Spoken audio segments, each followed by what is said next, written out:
안녕하세요, 상담일기입니다. 오늘은 열등감에 대해 이야기하겠습니다. 열등감은 남과 나를 비교하며 자신이 남보다 못하거나 부족하다고 생각해서 발생하는 감정입니다. 사촌이 땅을 사면 배가 아프다는 속담이 있을 만큼 누구나 자주 경험하는 보편적인 감정이지만 모순되게도 우리는 열등감을 숨기고 싶고, 누군가 내게 너는 열등감이 있어 라고 말한다면 모욕적이고 수치스럽게 느낄 수도 있습니다. 이렇게 열등감을 거부하고 숨기고 싶은 이유는 무엇일까요? 아마도 열등감을 느낀다는 것 자체가 타인보다 부족하다고 여기는 자신의 속살을 직면해야 하기 때문이라고 여겨집니다. 우리는 누구나 내가 특별하고 대단한 면이 있다고 믿고 싶지, 뒤떨어지고 부족한 면이 있다는 것을 수용하기란 불편하고 어려운 일입니다. 특히 자신이 충분히 능력 있는 사람이라는 자아상이 없다면 자신의 부족한 면을 직면한다는 것은 자신의 문제점이 사실로 확인되는 것처럼 여겨져 열등감을 인정하기란 더욱 어렵습니다.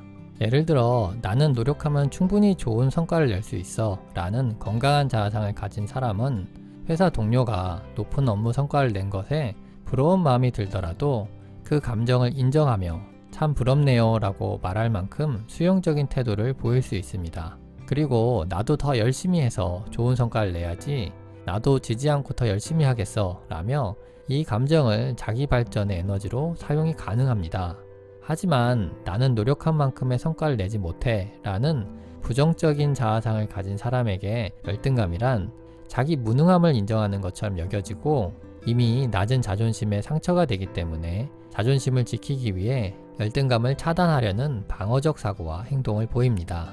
예를 들어 저 사람은 능력도 없는데 운이 참 좋아, 내가 성과를 못 내는 것은 주변 사람들이 무능해서야, 나를 시기하는 사람들 때문에 일을 할 수가 없어 라며 타인의 성과를 비하하거나 성과를 내지 못한 것을 남의 탓으로 돌려 열등감을 차단하려 합니다. 이처럼 자아상이 부정적이고 취약한 사람에게 열등감은 낮은 자존심에 위협이 되기 때문에 열등감을 차단하기 위한 방어적 행동을 하며 크게 세 가지 유형으로 구분해 살펴볼 수 있습니다. 첫째, 회피형 유형으로 열등감을 느낄 상황 자체를 제거하기 위해 대인관계와 사회생활을 멀리하는 유형입니다. 열등감을 차단하기 위한 이들의 회피 행동은 오히려 대인관계의 고립과 정상적인 경제활동의 어려움으로 이어져 자신의 자아상을 더욱 부정적으로 만들고 열등감에 민감하게 되는 악순환을 가져옵니다. 둘째, 완벽주의 유형으로 다른 사람에게 나의 부족함을 숨기기 위해선 실수나 허점을 보이지 않아야 한다고 생각하는 유형입니다. 이 유형의 사람들은 완벽 추구가 긍정적인 효과를 가져올 것이라고 믿지만, 반대로 지나친 신중함이 우유부단한 행동으로 나타나며 융통성 없는 업무 수행으로 많은 시간과 에너지를 낭비해 막상 중요한 일에 성과를 내지 못하는 비효율적인 모습을 보입니다. 셋째, 과대망상 유형으로 자기 자신이 다른 사람과 다른 특별하고 우월한 존재라는 망상적인 생각을 통해 내면의 열등감을 거부하는 유형입니다. 이번 영상에서는 이 세 가지 유형 중 세 번째 유형인 과대망상 유형에 대해 조금 더 자세히 살펴보도록 하겠습니다. 우월감을 망상적으로 가지고 있는 이 유형의 사람들은 흔히 나르시시스트라 불리며 자기애성 인격장애 부류에 속합니다. 이들은 자신이 특별한 재능과 성취가 없어도 우월하고 대단한 존재라고 믿으며 주변 사람들에게 마땅히 특별한 대우와 존경을 받아야 하고 그만한 권리가 있다고 생각합니다. 이러한 과대망상적 사고는 현실을 검증하고 상황을 이해하는 의식화 기능에 문제가 있음을 의미합니다. 의식화 능력의 부족은 대인관계에서 공감 능력의 결여로 나타납니다. 이들은 상대방의 감정을 전혀 고려하지 못하고 감정과 욕구를 가진 인격체로 여기지 못합니다. 따라서 이들에게 타인이란 자신의 욕구를 충족시키기 위한 도구로만 여겨지기에 학대나 착취, 거짓말을 하는 것에 거리낌이 없습니다. 이들의 과대망상적이고 비인격적인 태도는 주변 사람들에게 거부감을 주고 분노하게 만들어 갈등과 고립을 초래합니다. 하지만 타인의 마음에 공감하지 못하는 이들은 자신의 행동이 원인이라고 생각하지 않고 주변 사람들의 시기와 질투 때문이라고 생각합니다. 자기애성 인격장애는 두 가지 독특한 유형적 특징을 가집니다. 첫째, 무감각형으로 열등감을 우월감으로 압도하는 유형입니다.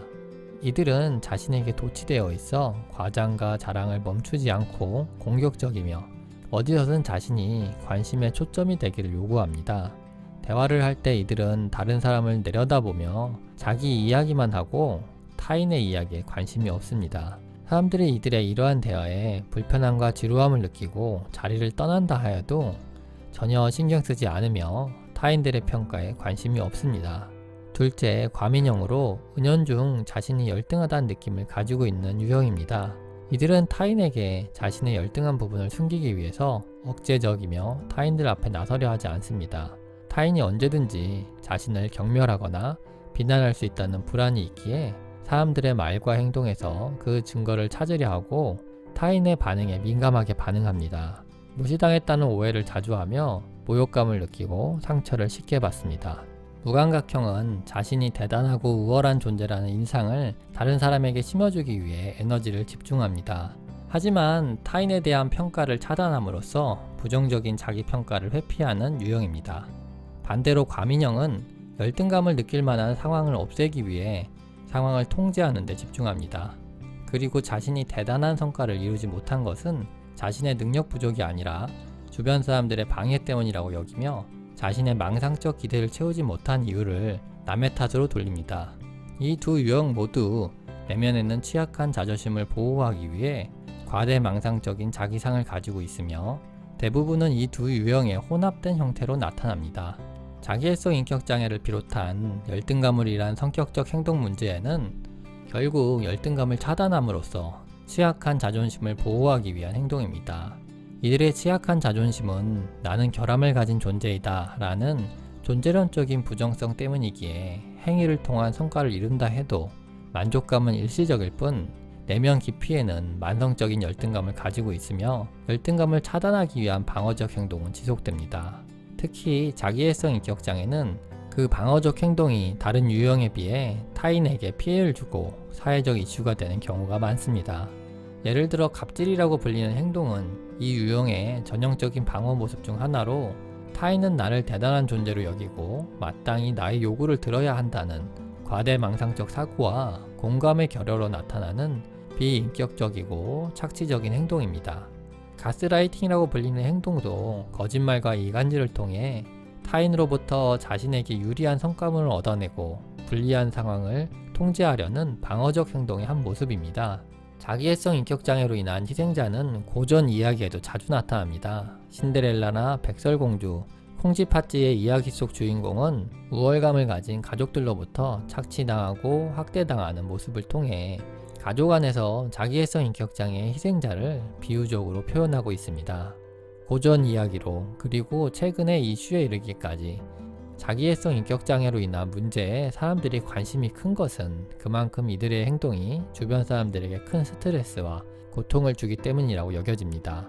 이들의 행동이 타인에게 어떻게 영향을 주고 대처할 수 있는 방법은 무엇인지에 대해서는 다음 영상을 통해 소개하겠습니다.